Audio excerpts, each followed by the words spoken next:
My name is Nikki Oss, and I am one of the board members of the Shepherd's Gift, and my husband and his sister and just my husband's family have suffered greatly from the effects of Huntington's disease. My family has been trying to come up with different ideas for ways of raising money since we became involved in the Shepherd's Gift.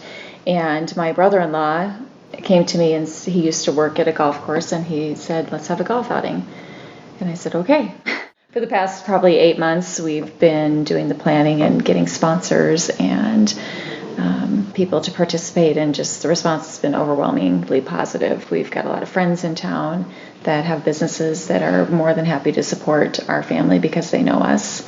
And it's just another way for us to raise money to put back towards our goal of getting GM1 into clinical trials as soon as possible.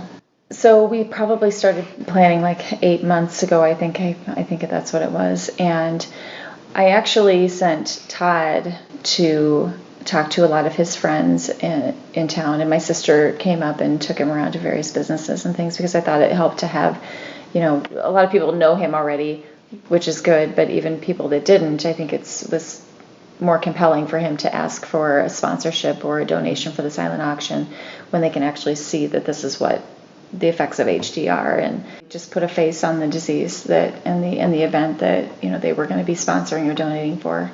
And anybody that wasn't familiar with it, or our family, he would tell them that we're raising money for a specific research for Huntington's disease, which is what I have.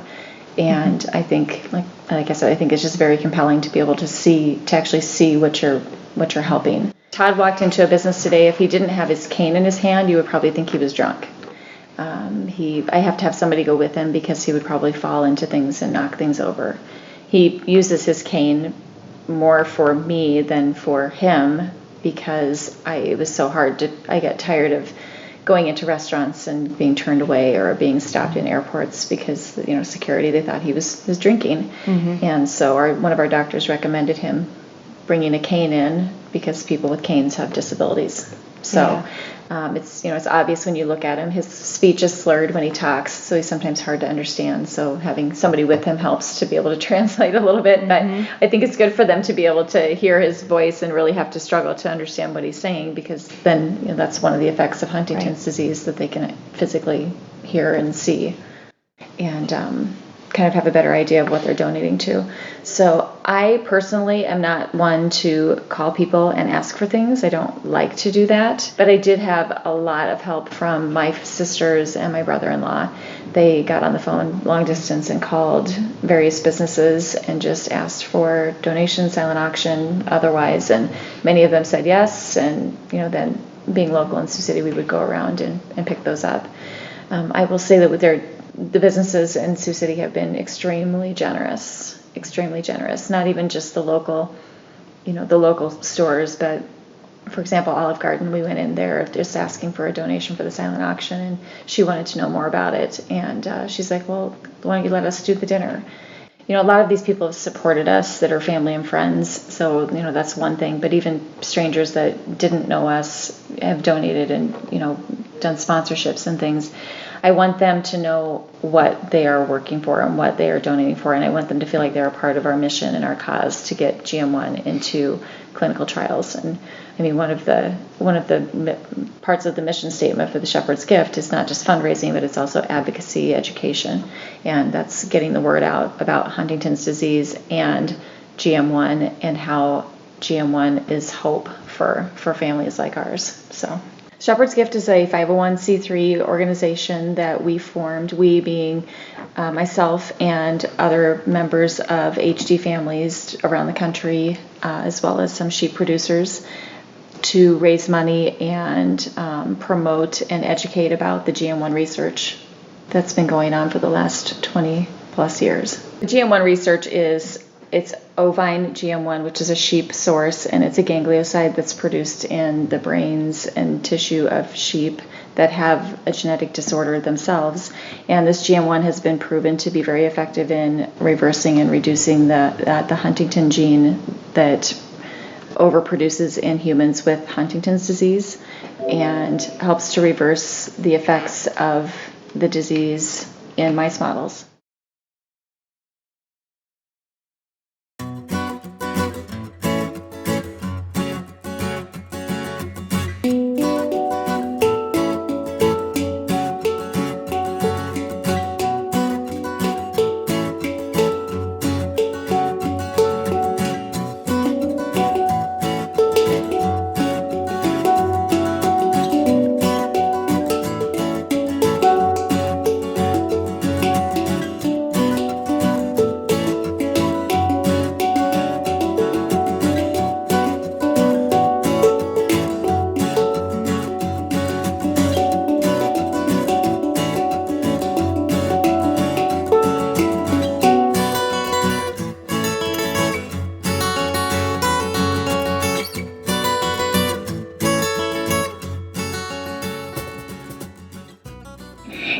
just going to give you kind of an overview of what GM1 is and where it's at and maybe a few other things. My children think I'm special too, but not in a good way. A tremendous thanks to all of you for this effort. It's really very moving.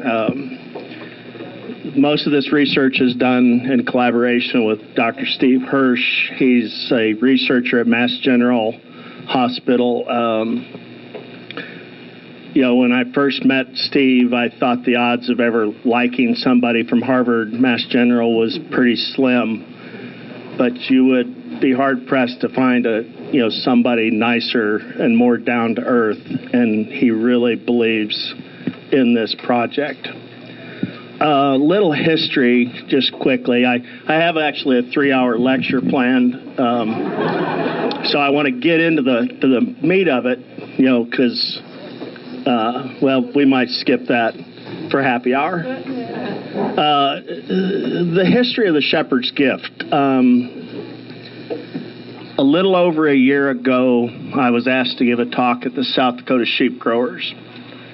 And probably a crustier bunch of sheep ranchers and farmers you would have to look hard to find. And whenever I've talked about the project, I've always found that when I talk, it's just a bunch of science mumbo-jumbo, but when you bring Huntington's families into the equation, it becomes real. And last year, Mike Hansen, who's over here in the corner, basically told their Huntington story. And I think the people in the audience were so moved. We're talking West River, South Dakota ranchers rubbing their eyes. But it put a face to what I was talking. I don't think actually anybody listened to what I said. But they were so convicted by what Mike had said that they held a rollover auction, sold a Pendleton blanket 8 times, raised over $5,000, and that was the beginning of the Shepherd's Gift. So Nikki and her board have taken that seed, and we're here today because of that effort. In this day and age, there's so much big money in pharma and so much money in government research. But to be honest, we struggle. We have several things in this research that are against us. GM1 ganglioside is a really viable treatment for Huntington's disease, but it can't be synthesized in the laboratory. It has to be purified from tissue, animal tissue. These sheep represent the best source of that molecule, but Big Pharma is not really too excited about their drugs being covered in wool. And so we struggle. Venture capitalists don't want to invest in anything that has 100,000 sheep involved in it. So we struggle. Big Pharma has hundreds of millions of dollars invested in technologies that will make them hundreds of billions of dollars. And we struggle. And it is what it is. Because of efforts like this, we keep going. Dr. Hirsch is one of the leading Huntington's disease researchers in the country, if not the world. He probably regrets the day that I trapped him behind a table in Las Vegas. And, he was skeptical at first that a bunch of sheep could offer anything for Huntington's disease, but he had faith. He tested GM1 ganglioside in his animal models, And in his first experiments, in less than 2 weeks, he actually treated them only for 10 days. He was able to reduce the mutant Huntington protein, which is the toxic factor in Huntington disease, by 50%. Needless to say, I haven't had to trap him behind a table ever since. He's a tremendous asset to this project. I should introduce my wife. Sioux Holler. To be honest, she's the one that does all the day-to-day chasing, literally chasing sheep around the farm. I still have a full-time job as a college professor, so for those of you who thought I was just kidding about the lecture, I really wasn't. I can do that. This is very important. We are, Dr. Hirsch is funding his efforts out of his own research budgets. We aren't going to receive money from HDSA. We're not going to receive money from CHDI. We're not going. We actually have had trouble getting money from NIH, and it looks a lot like that we're up against some pretty big money interests. That there's technologies that are out there now, hundreds of millions of dollars at stake. And the big drug companies aren't really interested in a whole bunch of sheep. The reality is that it is a very promising therapy, and it has to go forward. We have to know the answer. We know that GM1 ganglioside is safe. It's been already used in hundreds of thousands of patients when it was manufactured from cow tissue. If any of you remember back in the days when mad cow disease came, that's why GM1 ganglioside is not available now. If not for mad cow disease, GM1 would already be approved. It's been in human clinical trials for Parkinson's disease. It's the only treatment to date that has been shown to alter the progression of Parkinson's. It actually seems to put Parkinson's into remission. But the only source is a whole bunch of pretty harmless little lambs. And big money, big industry, big pharma is not a real big fan of sheep. So we're going to overcome this. I'm confident that as the data, as Dr. Hirsch continues his work, this effort will go forward. It's never soon enough. It's never fast enough, but we can't quit. And that's why these events and all your support, it means more than you can know. This is how we're going forward with events like this, grassroots. We can't beat big pharma, but we can do what we can do. And we'll do it $1 at a time, $10 at a time. But we won't quit.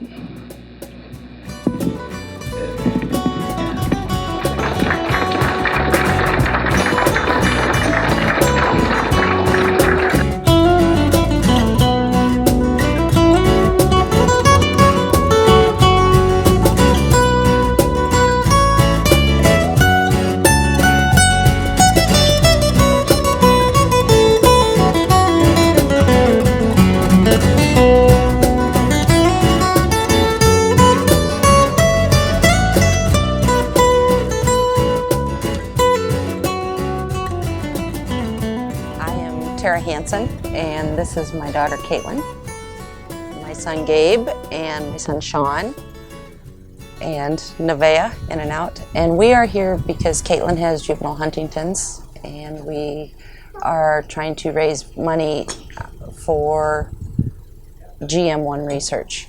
Okay. And this is Landon. This is the original button boy.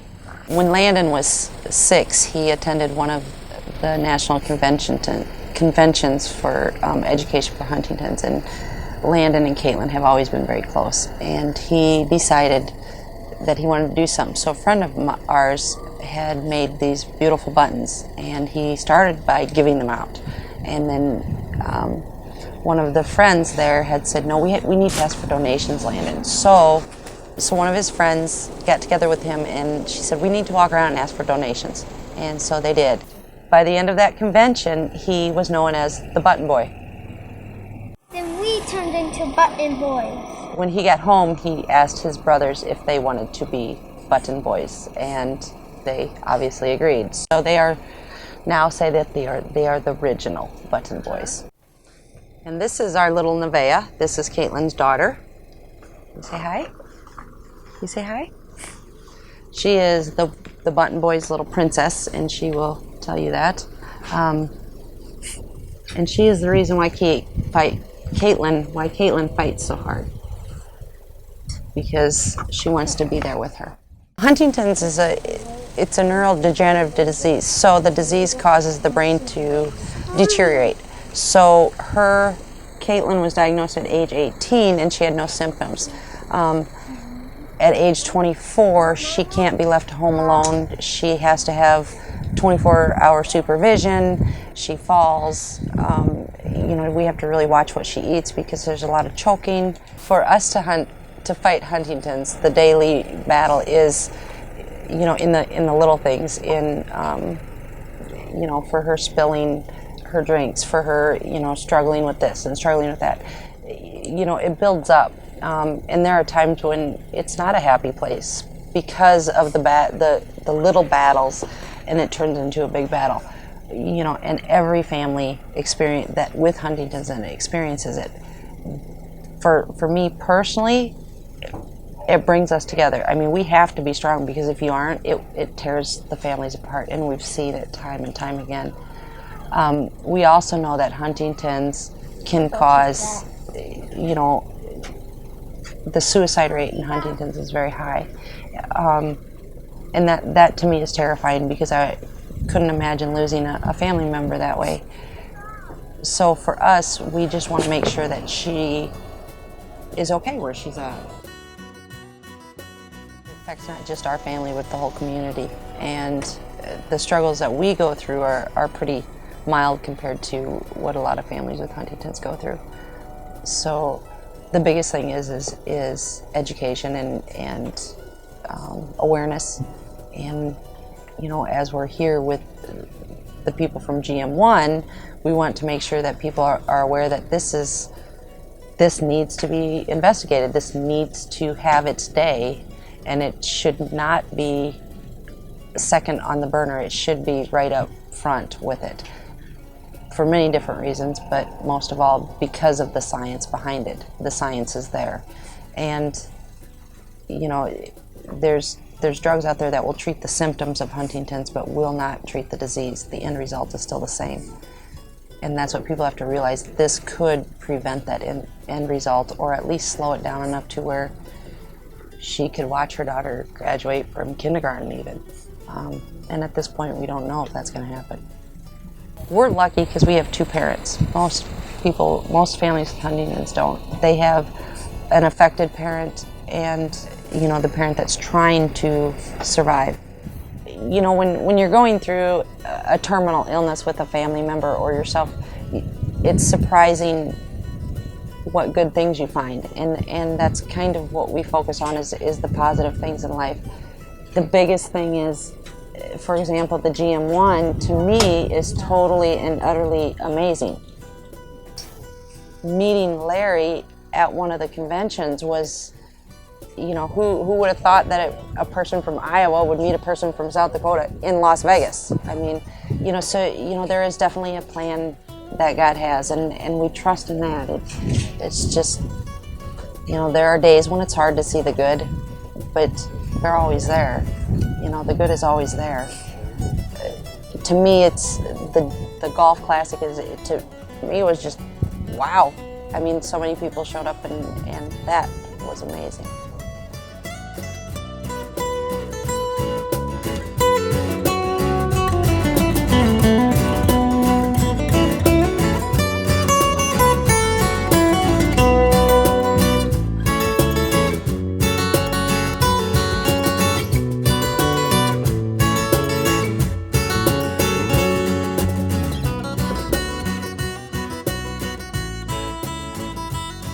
nice to see all these people out here supporting juvenile Huntington and want to raise money for it.